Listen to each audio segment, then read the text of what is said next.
So, hi guys. Alam ko narinig niyo ako. So, time check is 2:47 here at People Center. Dahil meron kaming bloodletting. So, Talamog na naman yung tissue mo, mother. sobrang daming tao pa rin. At hindi pa ako nakakuha ng dugo. So, ngayon, inaalula lang kami ng organizer pag-games.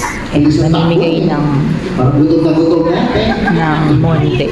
So, nakakuha ko kanina. Hindi nasa taas, hindi ano. Kahit ipakita yun, kasi hindi mo kayo makakababayan. Basta makita ko din agad. Sa screening kanina. Bring me.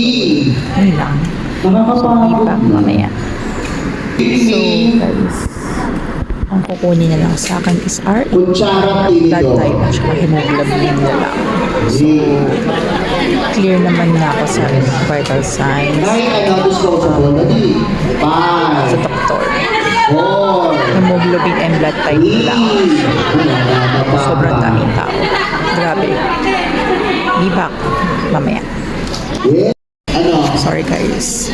Kanina pala, di ba I said Docs mo naman.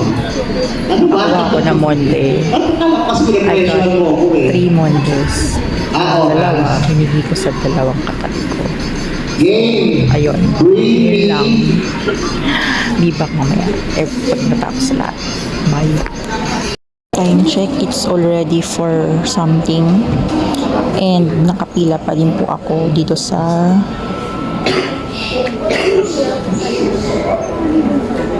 blood type and hemoglobin. Sorry, hindi ko papakita sa ating staff. So, ngayon ay 3 na sila naka-assign dun. So, but still, sobrang dami pa namin. Ayun pa, yan pa yung bubunuin kong line para lang maka-usad dito sa portion na to. So, yun lang po guys. I'll update you later. Hello guys, so 5 something na time check, and finally andito na po ako sa second floor extraction, pero pila pa rin yun, pila pa rin. So yun guys.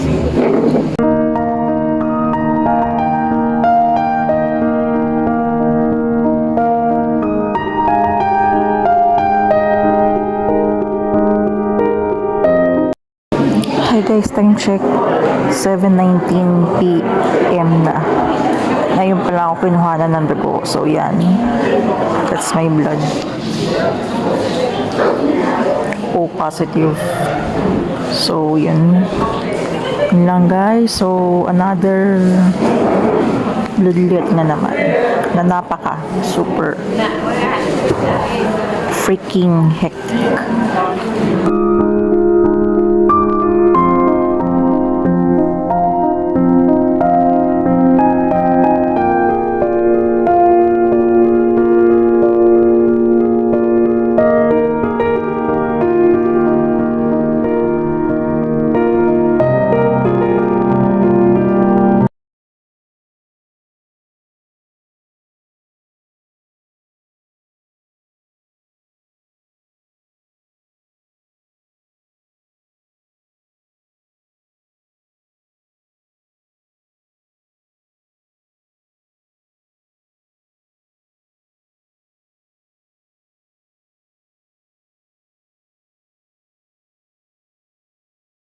Then, finally,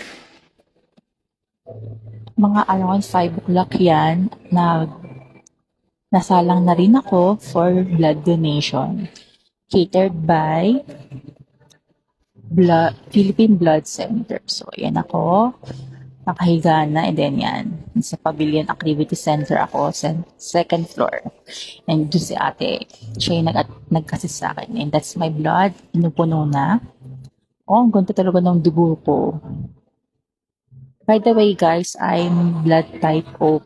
So, I can donate to blood types with RH positive, but not RH negative. I don't know why. Link? So, yan. Pinupuno na po ang aking yung blood bag ko. So, yan. Squishy-squishy mode. So, hindi na bago sa akin ang blood donation. So, nag-start kasi yung blood donation pag-i-active ko noong employed pa ako. So employed pa ako sa previous job ko. So, yun. Okay, done na. Yay! Blood activity at pavilion.